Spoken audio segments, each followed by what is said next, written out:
Assalamualaikum warahmatullahi wabarakatuh. Apa kabar ATT kelas 3? Semoga pada pertemuan keempat ini kita selalu sehat dan dilindungi oleh Allah Subhanahu wa Ta'ala.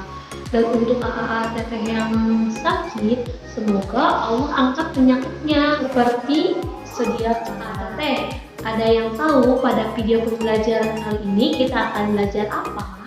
Kita akan membahas mengenai ciri-ciri makhluk hidup yang terakhir. ATT ada yang tahu ciri-ciri makhluk hidup yang terakhir itu apa? Sebelum kita telah belajar ciri-ciri makhluk hidup, kita sebutkan ulang ya ciri-ciri makhluk hidup yang sudah kita pelajari. Ciri-ciri makhluk hidup yang pertama itu makhluk hidup membutuhkan makanan. Lalu yang kedua, makhluk hidup itu dapat bergerak. Ketiga, ciri-ciri makhluk hidup itu dapat berkembang biak. Dan yang terakhir, yang keempat, yang telah kita pelajari, yaitu makhluk hidup dapat tumbuh.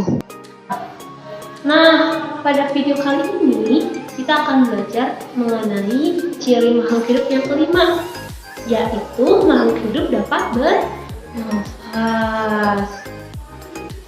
ATT, ada yang tahu apa yang dimaksud dengan bernafas? Bernafas artinya menghirup oksigen dan mengeluarkan karbon dioksida. Bernafas sangat penting bagi seluruh makhluk hidup.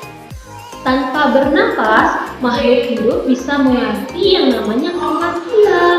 ATT, apakah alat pernapasan makhluk hidup itu sama? Kan yang kita ketahui bahwasanya makhluk hidup itu terdiri dari manusia, hewan, dan tumbuhan. Tentu tidak ya, manusia, hewan, dan tumbuhan memiliki alat pernapasan yang berbeda. Ada yang tahu alat pernapasan manusia itu apa? Hidung. Terus ada apa lagi? Yang paling pokok itu adalah paru-paru melalui hidung. Lalu kita juga mengeluarkan gas karbon dioksida melalui mulut ataupun hidung. ATT, apakah pada hewan alat pernapasannya sama dengan manusia, yaitu dengan paru-paru?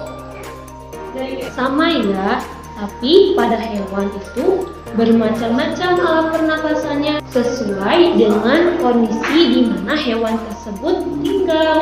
Contohnya nih, pada sapi kan tinggal di darat.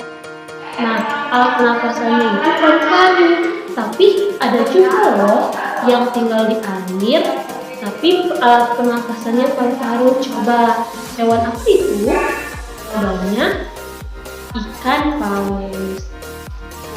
Lalu contoh yang selanjutnya, ikan bernafas menggunakan insang. Serangga juga dapat bernafas, yaitu menggunakan trakea. Contoh yang terakhir yaitu pada cacing, alat pernapasannya itu adalah permukaan kulit. Pada tumbuhan, apakah alat pernapasannya sama dengan hewan dan manusia? Jawabannya tentu tidak ya, ATT.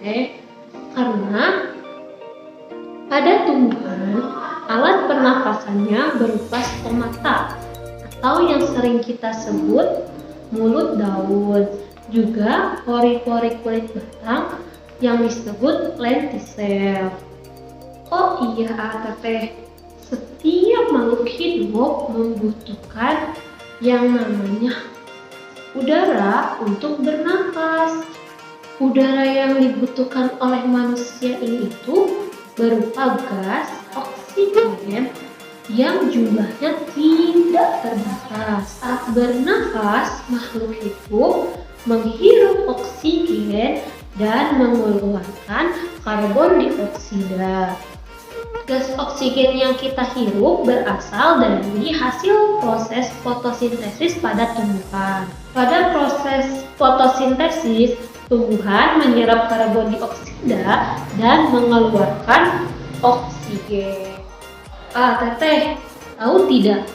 Ternyata ketika malam hari, tumbuhan mengeluarkan karbon dioksida dan menghirup oksigen. Oleh karena itu, teteh ketika malam hari jangan ada yang berdiri atau diam di sekitar pohon karena udara sedang mengeluarkan gas beracun yaitu karbon dioksida, yang mana karbon dioksida ini yang harusnya kita keluarkan dari dalam tubuh malah kita hirup karena kita berdekatan dengan tumbuhan. Karbon dioksida dapat menyebabkan racun yang berakibat fatal sampai meninggal dunia. Bahasan hari ini cukup sekian ya tentang alat pernapasan makhluk hidup. Cari tahu alat pernapasan pada makhluk hidup yang ada pada halaman 29.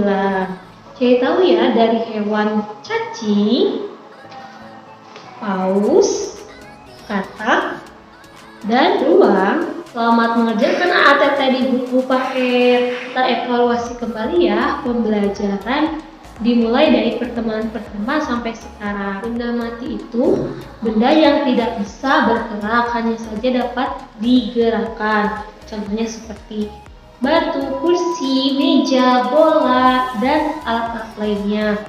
Lalu benda hidup atau makhluk hidup itu terdiri dari manusia, hewan, dan tumbuhan.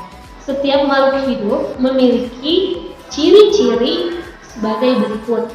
Yang pertama itu membutuhkan makanan. Lalu yang kedua, makhluk hidup dapat bergerak. Yang ketiga, makhluk hidup dapat berkembang biak. Yang keempat, makhluk hidup dapat tumbuh. Yang barusan telah kita pelajari, ciri-ciri makhluk hidup yaitu dapat bernafas. Pelajaran hari ini cukup sekian. Oh iya, jangan lupa AATT untuk sholatnya dijaga, lalu bacaan Al-Qur'annya juga dibaca, hafalannya, dan jaga juga kesehatan tubuh kita. Untuk yang sakit, semoga lekas sembuh. Oh iya, jangan lupa juga ya untuk mengukur tinggi tumbuhan yang AATT lakukan di rumah. Wassalamualaikum warahmatullahi wabarakatuh.